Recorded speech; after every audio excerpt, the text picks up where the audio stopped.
Hey guys, this is Chad. I'm in the middle of week 9. I didn't post a video this last weekend, so I wanted to give you a quick update. I'm actually on travel this week, and the subject came up with ketosis and how do I stay in ketosis, why I'm on the road, why I'm traveling.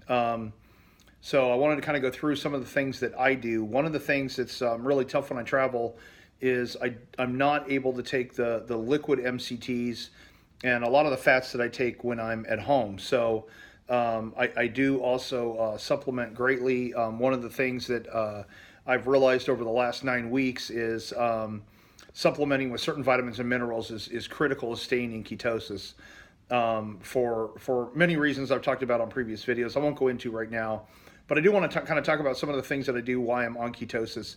One of the critical things is snacks. So I carry with me at all times in my carry-on bag nuts. It's a mix of macadamia nuts and Brazil nuts. Macadamia nuts are very important because it gives you some of the essential fatty acids that you need, and it has the perfect mix of omega-3s to omega-6s, which makes it a very good snack food to have on hand whenever you need a snack. It'll keep you balanced. The Brazil nuts are important because Brazil nuts contain selenium, and the selenium's very important for many different chemical transactions in the body.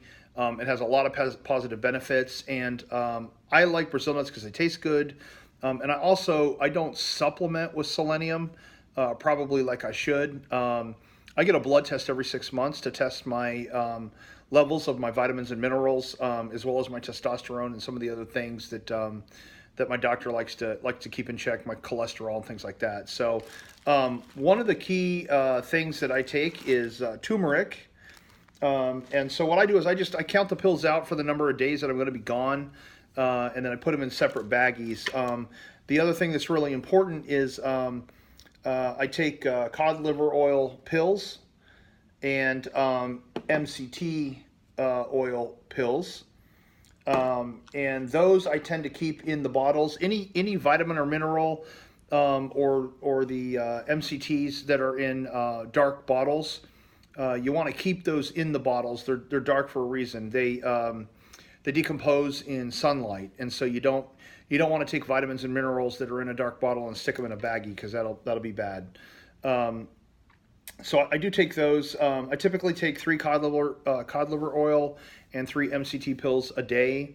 With the MCTs, you have to have, in order to get a tablespoon of MCT oil, which I take at home. I take the liquid MCT at home. I take at least a tablespoon in the morning and typically a tablespoon throughout the day to get my essential fatty acids that I'm not getting from my whole foods. But you have to take 8 of those pills in order to get just a single tablespoon of MCT oil. So I like to go back and forth between the cod liver oil and the MCT oil. The fish oil has a great deal of benefits, and then, of course, so does the MCT. Kind of going on with the vitamins and minerals, I take calcium as well. I also take glutathione and vitamin B.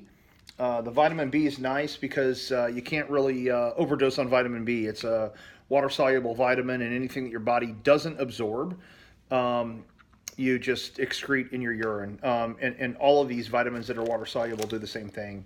The problem with the vitamin B is I don't really know where my levels should be and if I'm getting optimum levels. So because it is a water-soluble vitamin, I don't really care. I take it every day, whether I need it or not. If my body doesn't need it, my body knows to excrete it, and we're good to go. I do take vitamin D and vitamin E. The vitamin D, I take 10,000 international units a day. I know that's what my body needs. I did do a test through 23andMe and discovered that I have a vitamin D deficiency. I don't convert vitamin D very well, so I have to take higher levels of vitamin D in order to get what a normal person would get on 3,000 to 4,000 international units a day. So I take 10,000. I know that puts me in the right range. Vitamin E, ironically, in my 23andMe kind of tagged that my vitamin E could be toxic to my body. So I don't take a lot of vitamin E. I take 400 international units a day, which is 1 pill. But the vitamin E also helps in the conversion of the cod liver oil, so that it gets utilized easier in the body. I also take a magnesium. I take two. I take each pill's 250 milligrams. I take 500 milligrams of magnesium a day, and I'll explain that in a second. And then, of course, I have my allergy pill, which is my Zyrtec, and my iron. I take one iron pill a day. I've been iron deficient for a very long time. I don't know if that has something to do with my. I have a liver condition that Gilbert syndrome, so my liver doesn't metabolize normally. It doesn't metabolize the way a normal liver would. And then probably the most important thing that I take when I'm on the road is this Ketogenics Prime. And Dr. Dom D'Agostino, who is probably the foremost expert in ketosis as a scientist, is the one that turned me on to this. And this is a supplement that, if for some reason I get kicked out of ketosis, which is really easy to do when you're traveling because you're not getting, typically, I don't get the amount of water that I need throughout the day. I'm not getting the sodium that I need throughout the day. I'm not getting the right amounts of fat to carbohydrates to protein, just because it's harder when you're on the road, and you kind of eat when you can, as opposed to being able to have access to food whenever you want to. This supplement, the Ketogenics Prime, is a powder you mix up in water. I usually use 6 to 8 ounces of water, and it'll puts my body into ketosis in 60 minutes, which is pretty typical with exogenous ketone supplement.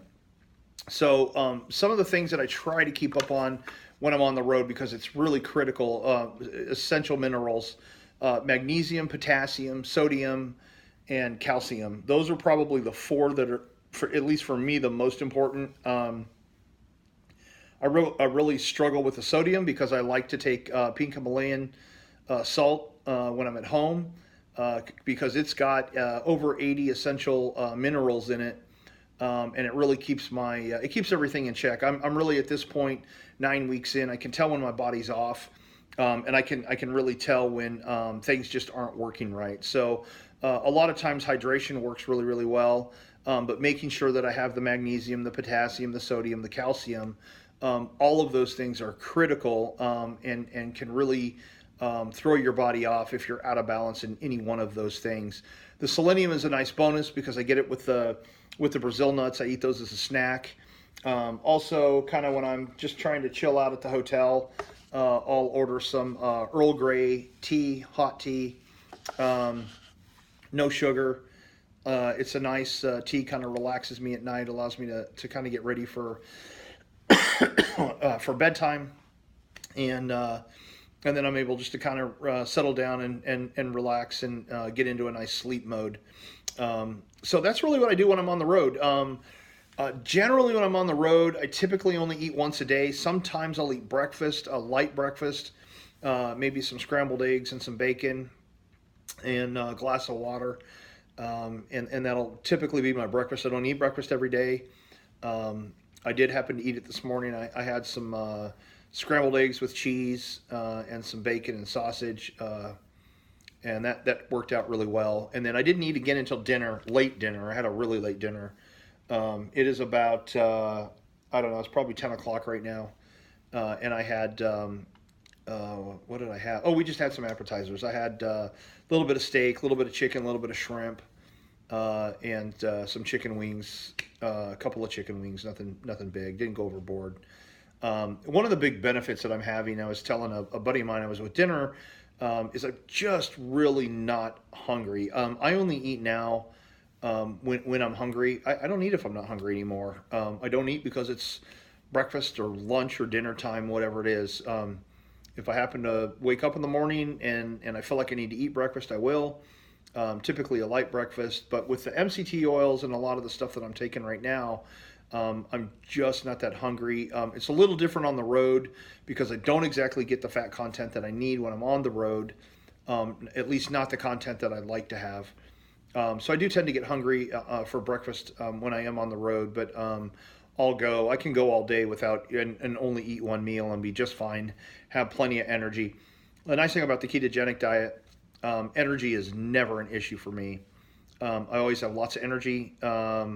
my brain is always energized, and cognitively I'm thinking clear and things like that. So which is nice when I'm on the road because I like to get a lot of work done. It gives me a chance to kind of do a lot of the stuff for work that I can't do when I'm at home. So only because I don't have the typical home life stuff with kids, interruptions and that kind of stuff. So anyhow, that's the update. I'll do another one when I get home. I really want to do a video on the vitamins and minerals, and what are the optimal the optimal amounts you need to be taking, and how you figure all of that out.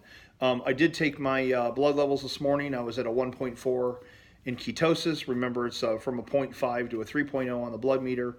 I use a Keto Mojo meter, and I've been in ketosis all day. I took it earlier this afternoon as well. So I was just curious, but typically I'll take it once a day.